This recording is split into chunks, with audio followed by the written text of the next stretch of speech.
And you're live. All right. Well, welcome to the KBE Committee on Operations, and I'm going to open this meeting and ask for a roll call. Lee Todd. Here. Lou Young. Here. Alvis Johnson.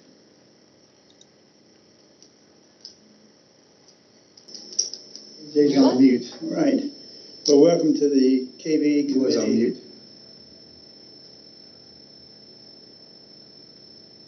Alvis? I think he's still working on it. See you. We see you. Can you hear us, Mr. Johnson?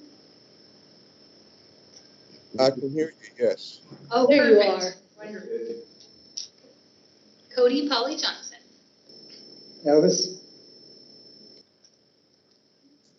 Sharon Robinson. I'm here. Sure you have a quorum. Okay. We'll begin this meeting. Our first discussion and action item is the appointment of an at-large member to the Kentucky High School Athletics Board of Control. KDE General Counsel Todd Allen and KDE Associate Commissioner David Couch will help us through this process. Thank you, Dr. Todd. The statutes related to This meeting, our the first State discussion. High School Athletics Association Board of Control, as well as the state board's regulation that designates the KHSAA as the Board of Control, provides for the state board to appoint 4 members to the Board of Control. And those appointments are made once every year, so they're on rolling terms. So we go through an application process. We advertise this out to folks to apply to be a Board of Control member. That was open for approximately a month. We received about 15 applications from very highly qualified and great individuals. It makes this decision-making process not so easy. But as a result, we reviewed those applications and conferred with the commissioner, and the commissioner's recommendation is appointment of Dr. Gavin Washington. I will pause for a minute and allow Associate Commissioner Couch as well, who serves as the KDE designee on the liaison, I guess I should say, with the Board of Control, to comment on this as well. Thanks, Todd. This is, in reviewing these for 15 years, this is the strongest and most folks that we had that applied. So it says a lot about Dr. Gavin Washington for him to come up on top on this very competitive field. Just as a FY to the board is our, as Todd mentioned, is they get an initial term and we can extend that term when they apply again. All of our members are starting to reach all their terms. So we have one that we're replacing now. Each of the next Junes or Aprils, a new member will be coming before you to fill for the for that position. And we're encouraging, since these were such strong candidates, we're encouraging them to apply again. In fact, one of our current members that represent us is someone that applied again. And so these are strong candidates we had here. Feel very good about the person that we selected. He'll be a very good representative of all the school districts across the state, and he's very independent in his thoughts and views, and he'll represent our student athletes very well. Dr. Washington is currently an associate professor and program coordinator at Kentucky State University in the Department of Health and Physical Education. So his background is certainly positions him well for this role on the Board of Control. It's great to hear the quality of the candidates you've had. And I know it's been a challenging year for everybody, but the athletics group has had their hands full as well. So I need to entertain a motion to name Dr. Gavin Washington as a member of the Kentucky Athletic Board of Control. Do I hear a motion to do so? Alvis? I think Cody is. Oh, Cody? All right, we see you. You're on mute. I need a motion to add this membership to the Board of Control. Dr. Todd, I'll make that motion. All right, thank you, sir. And I need a second. A long meeting. You have to unmute. Hi, this is Sharon. I second. Thank you so much, Sharon, and congratulations on a very strong candidate pool. So all in favor of this nomination, please say aye. Aye. Aye. Aye. And I was. I said aye. Okay, all right. And show by nay by the like sign. I hear none. So congratulations to Dr. Washington, and we look forward to his service. Okay? I'll let him know. Appreciate it. Thanks, Dave. The second item on the agenda is approval of Marion County's new district facility plan. KDE Associate Commissioner Robin Kinney and KDE Division Director Chad Ritter and KDE Branch Manager Greg Dunbar are going to be here to support this process. Good One afternoon. of them. Yes. Good afternoon. Do you need me in a different location to Todd or? Magic camera picks you up. Oh, a magic camera. Oh, and there's Jay. That's a little scary that we can get a magic camera. Gotta apologize. Good afternoon. It's a pleasure to be in person with you here today. We have several action items for today's committee agenda. The first one is action on the new district facility plan for the Marion County School District. And earlier in your meeting on the consent calendar, you had several district facility plans that were approved under consent. This one's a little bit different, and that's why we brought it through the committee process. So it is highly unusual, kind of what we're bringing to you today, because usually we bring to you district facility plans where both the local planning committee and the local school board have agreed on that facility plan, and then it's coming to you for your consideration. KBE's role and the role of staff here at the department is to examine the process and making sure that the districts are following the appropriate process for approval. So the local planning committee and the school board could not reach agreement. However, the local board has presented sort of their alternative plan for the board's consideration today. They have followed all the appropriate processes as required by both the statute and our planning manual. And so staff is recommending approval. We have further information in your materials and are happy to answer any questions that you have. Che Ritter is online with us, as well as Greg Dunbar from the facilities branch. Are there any members here from Marion County online or? No, there are not any members from Marion County here with us. Might open it up for questions from the committee. There's a lot of material to read. There's a significant difference between the two proposals that were submitted. One involving closing schools, the other not. In reading it through, I think our challenge is to decide if procedures were correctly followed, and as she just indicated, I think they were, but you may have questions on the reading material. I went through some questions with her yesterday, and we're pretty much up to speed, but any committee members from afar want to ask anything about this? Sharon? Dr. Todd, I have a comment I would offer. I don't have a question. I think that my bias is clearly in the direction of following the recommendation of the local Board of Education. And as such, I'm very comfortable with the commissioner's recommendation regarding this matter. Any other comments on this issue?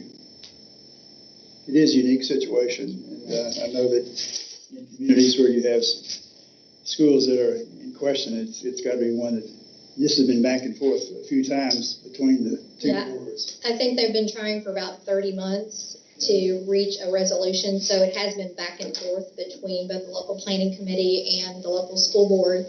I will say for this community, they should be commended that they have such high interest in the facilities. Yes. Even though reasonable people, I think, can disagree about what the best path to take, and we have recommended the approval of local school board.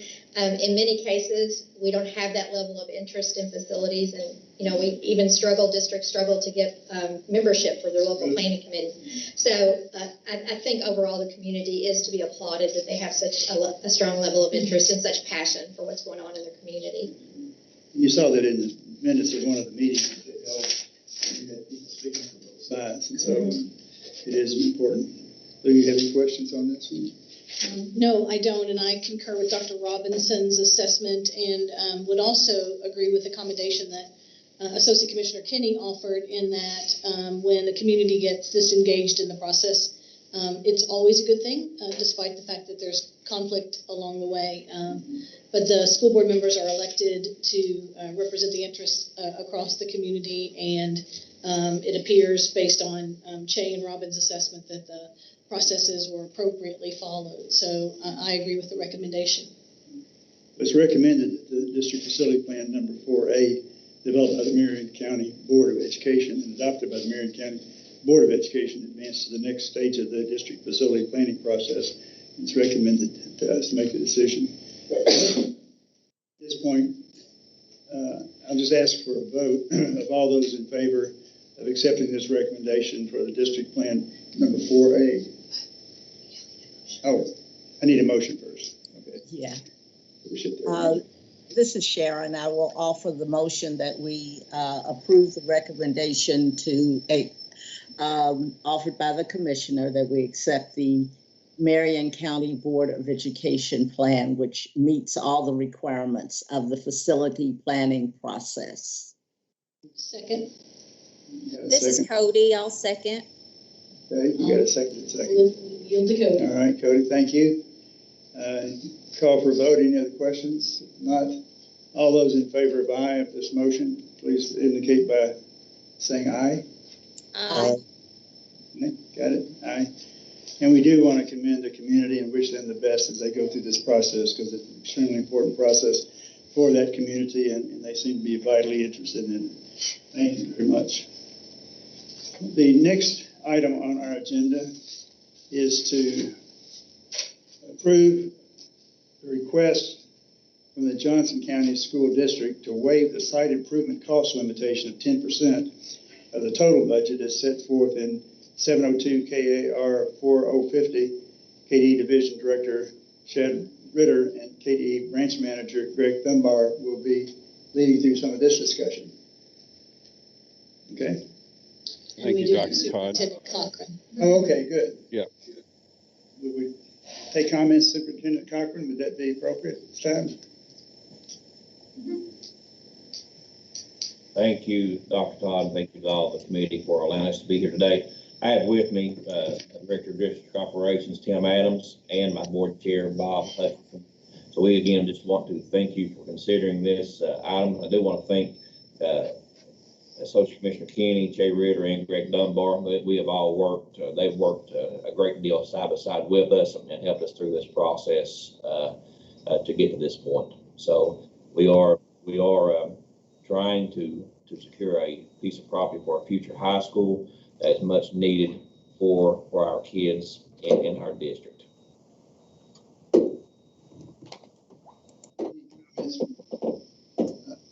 One question I had was, you answered me yesterday, which piece did they settle on? I couldn't tell from the write-up.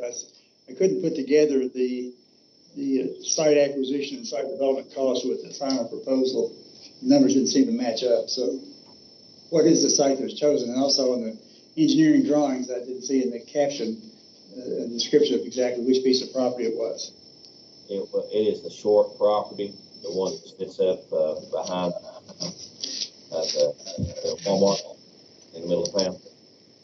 Okay. Another comment I have, which is kind of a broader comment about the 10% requirement applying to Eastern Kentucky. I was once invited to come speak to Harvard Rotary or some club because I had never been there before. And one of the fellows who invited me asked me to come about 3 hours early because he wanted to drive me through the area. And I cannot remember the statistic now, but it was something like only 15% of the property was under, or 7% of the property was under 15 degrees of slope. And it just is such a difference having grown up in Western Kentucky. And I think that we probably ought to look at considering how that particular mandate of 10% crosses the entire state of Kentucky, which is very different. That's an item for another discussion, but I do have sensitivity toward that. Are there any comments from Mr. Ritter or Mr. Dunbar on this item that you'd like to bring for us? Dr. Todd, this is Che Ritter. I don't have any further comments other than to echo your sentiments about the 10%. And this is something that we've discussed for a while and hopefully we'll cover in a facilities task force, which should be starting very, very soon, as in the next couple of weeks. So this will be one of those topics, and we'll bring hopefully these recommendations to the board as well. All right. Any other questions from the committee? I appreciate all the work that everybody's put into this, because it's a major issue, needless to say. I'd entertain a motion to approve the request from Johnson County School District to waive the site improvement cost limitation 10% of the total budget that's set forth in 702 KAR 450. Do I have such a motion? You do, Dr. Todd. This is Alvis Johnson. I make that motion and we approve the 10% override for the Johnson County School. I appreciate that, Alvin. Thank you. Is there a second? Second. Thank you so much. Any other comments or questions before we take a vote? If not, all in favor say aye. Aye. Aye. Thanks you all, and congratulations to you. Good luck with this endeavor. I know it's a big undertaking, but and we do take into consideration some of the things that we mentioned before about some of the limitations that are placed on schools that are in different locales. So thank you very much. Thank you. All right. Our fourth agenda item is the approval of the Jefferson County Public Schools 2020 to 2021 district tax rate levied. KDE Associate Commissioner Robin Kinney and KDE Division Director Chad Ritter are back on the table. So first your comments, and then we'll ask the committee if they have anything to say. Thank you, Dr. Todd. We are before you today on the Commissioner's recommendation to approve the Jefferson County Public Schools 2020-2021 local district tax rate levy. It is set at 80.6 cents per $100 of assessed property value. KRS 16470 requires the Board of Education to annually approve or disapprove the school tax rates. You've already approved 170 of the 171 tax rates for our local school districts, and so Jefferson County is the last one. In May 2020, they did approve that tax rate, but because that adopted tax rate resulted in more than the 4% additional revenue above the compensating rate, it was subject to a recall, and a petition was formed for that recall. The Jefferson County Clerk determined the recall petition contained the required signatures, and it moved forward. The Jefferson County Board filed suit in Jefferson County Circuit Court challenging the county clerk's petition, and ultimately the Jefferson Circuit Court determined that the petition was invalid based upon issues with the signatures collected. So the Jefferson Circuit Court's order was appealed and is now pending review by the Kentucky Supreme Court. However, when you look at the statutes, and the Office of Legal Services General Counsel Todd Allen has helped us with looking at the statutes, because it allows the Board of Education to look at it when a final determination of the sufficiency of the petition is done, and that was done at the circuit court level. So that piece has met the statutory requirements. Because that piece has been met, the Kentucky Board of Education has the authority to approve the tax rate at this time, and the Commissioner does recommend approval. And I'm sure General Counsel Allen can address any further legal questions associated. Robin did a wonderful job there. This matter is still pending before the Kentucky Supreme Court. As far as I know, the last check we had, we're not parties to the lawsuit, but the Supreme Court is still waiting to take final action on that matter. However, as Robin indicated, when you look at statutes which provide authority not only to local school districts but other local taxing authorities, it does anticipate this type of situation of a challenge to the petition, a final determination being made to the petition, and that's made at the circuit court level, which that's done now at this point in time. And then ultimately, if during if the litigation ultimately turns out differently at the Supreme Court level, there's a mechanism for citizens to get a refund of the taxes that they paid. Now, that is an administrative burden on Jefferson County Public Schools to issue that refund if that's the way it goes. But they do understand that burden, and that's a risk that they're willing to accept. That's a local determination for them to make. So the statutes for local taxing authorities do support the board taking action to approve that tax rate at this time. I think the writer of the statute had been thinking long and hard about the possibilities of what could take place and what could occur, and even given this refund return definition made me feel better about the fact that the process, is one that has been well thought out. So, any other comments about this particular request from Jefferson County Public Schools? I understand they are willing to take this risk, if you call it that. They need to get moving. I do have a question. I think I asked this once before, Todd, so my apologies, but the timeline in terms of the likelihood of when the Supreme Court decision will come, followed by when the taxes are actually collected by the sheriff? So we, I think, have heard that Jefferson County is working on that now, and what I believe, though I don't know that we're 100% sure about that, is the intent is for it to appear on tax bills that go out during the regular course of business this year. So we'll have a separate line item for the tax that should have been collected last year. As far as when the Supreme Court would rule, When will that be, Todd? I would say that we could probably anticipate a decision from the Supreme Court within 6 months, but that's very much an educated guess. Okay. Any questions from those who are online? I don't have a question. I just would like to offer a comment. I think that the board has acted in good faith to take steps to address issues of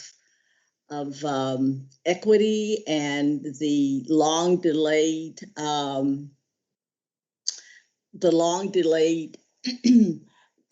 maintenance within the school district, particularly in the west end of Louisville and in some of the communities that are growing.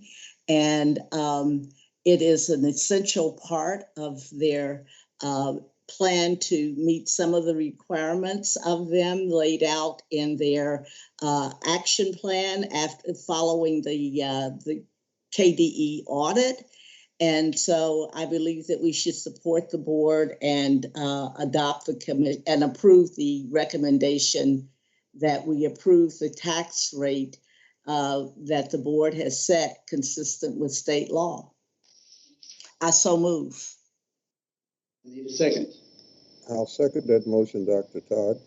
Thank you, Alice. And I might just comment that I'm sure David Karam is smiling since they did do 4% or above. Everybody to do that. And I do think they have a pretty massive issue to deal with. And I do think that the new superintendent has shown some outstanding leadership based on the audits that we have seen. And so we have a motion and a second to approve this. Is there no other questions? Can I ask you to vote aye if you're approved? Aye. Aye. Aye. Okay. And that is approved. So this time, the only activity is to probably adjourn earlier than what any of us thought we would adjourn. Unless there are any other items that Todd needs to tell me I need to do?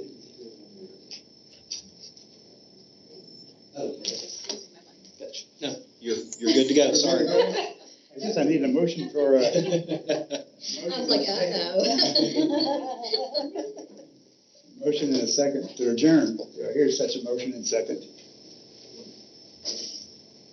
I'll make the motion to adjourn. Thank you, Cody. In a second. This is Sharon. I will second that motion. Appreciate that. All in favor, take your Coke or beverage and take a break. Aye. Thank you so much. We really appreciate the staff work in this. This is the first operating committee meeting we've had. Everything else has been on the consent agenda. And I do applaud the decision to put these on a non-consent agenda because they need to be addressed because there's obviously passion shown in many of these cases, and we want to make sure we address that and give everybody a chance to speak up. But thank you, committee. Good to see you all online again, and we'll see you in person sometime soon. We're adjourned.